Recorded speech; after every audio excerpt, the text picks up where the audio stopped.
Introduction. Ladies and gentlemen, fellow South Africans, today we stand at a pivotal moment in our nation's history.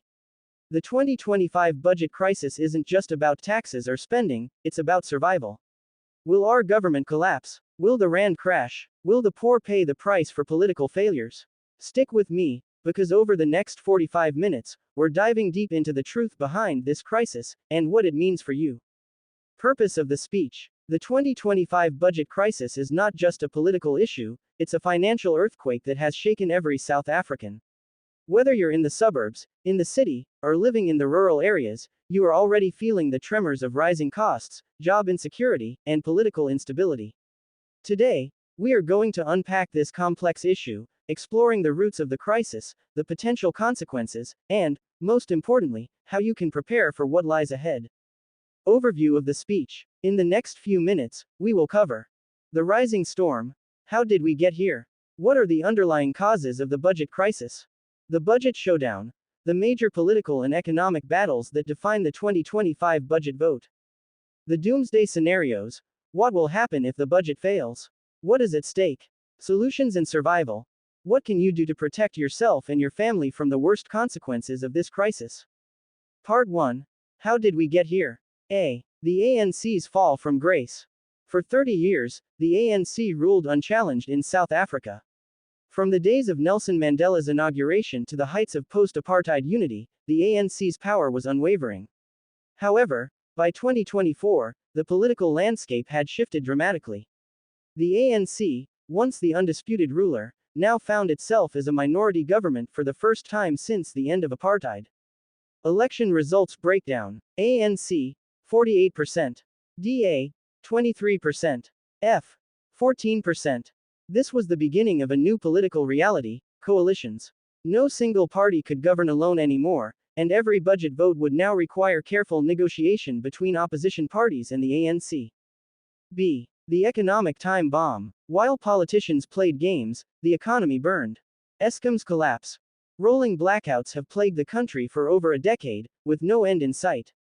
Power cuts of up to 12 hours a day are not unusual, with the government hiking electricity tariffs by 75%.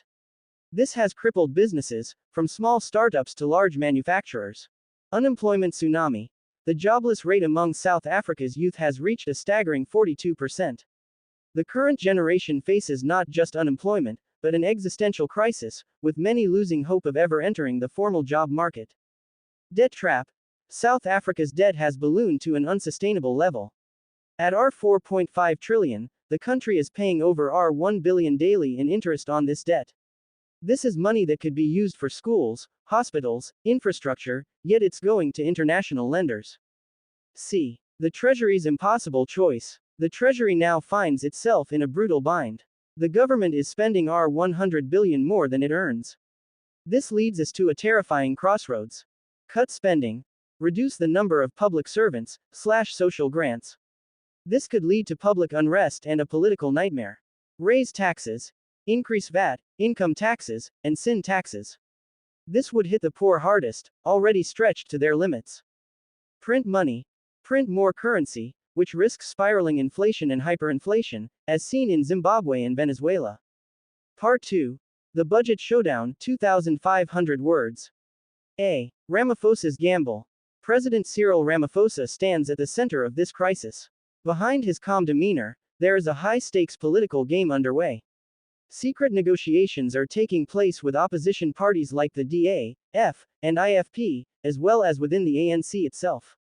Constitutional loophole: can Ramaphosa bypass parliaments will and impose the budget through executive powers? This would set a dangerous precedent, but it is an option on the table if the negotiations break down. B. Opposition Armageddon. The opposition parties, though often at odds with each other, are united in one thing: their desire to see the ANC weakened. DA's demands. The Democratic Alliance wants to scrap the budgets for VIP protection, sell South African Airways (SA), and reduce the bloated public service. EFF's ultimatum. The economic freedom fighters want a 75% tax on the rich and the nationalization of mines. They have threatened to walk away from negotiations if their demands are not met. C. The VAT war. The government's proposal to raise VAT by 1% has ignited protests across the country. This increase would affect everything from food to transportation, further squeezing South African families already struggling to make ends meet. Impact on basic goods. Bread prices will rise by R2, small, but significant for the poorest households. Hidden victims. Pensioners, single mothers, small businesses, the list of those hurt by the VAT increase is long. Part 3. Doomsday Scenarios. Scenario 1. Budget passes, but at what cost? The budget passes through Parliament, but at a steep cost. There's a temporary sense of relief, fewer protests, a brief respite for businesses, but the deeper economic issues are not addressed. In 2026, we may face more protests, a potential cabinet reshuffle, and a further degradation of the South African rand. Scenario 2. Budget fails, chaos. If the budget fails, the consequences will be catastrophic. Government shutdown. With no budget approved, social grants and public salaries could stop. ZAR crash. The rand could plummet to R25 to the dollar, further eroding the purchasing power of South Africans. ANC civil war.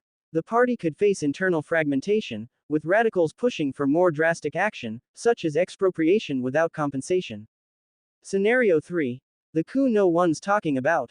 Could military intervention occur? While unlikely, the instability could provoke the South African National Defence Force (SANDF) to take action, especially if the government is unable to maintain order. Part 4. A. What you can do. Protect your cash. Open a USD account, invest in stablecoins or gold to protect your wealth from the collapsing rand. Stockpile essentials. Secure essentials like rice, medication, and fuel. Price hikes and shortages are inevitable. Political pressure. Engage with your local member of parliament (MP). The more noise we make, the more likely the government will listen. B. Policy alternatives. The Singapore model. A crackdown on corruption, boosting foreign direct investment (FDI), and reducing inefficiencies within government services can help revive South Africa's economy. The Zimbabwe warning. South Africa must avoid printing more money. History has shown us that this leads to hyperinflation and the collapse of the economy. C. The youth factor. With 60% of South Africa's youth unemployed, the future looks grim. But the youth have power to start businesses, to learn new skills, and to engage in the political process. This is a generation that must demand change or face the same hardships for decades to come.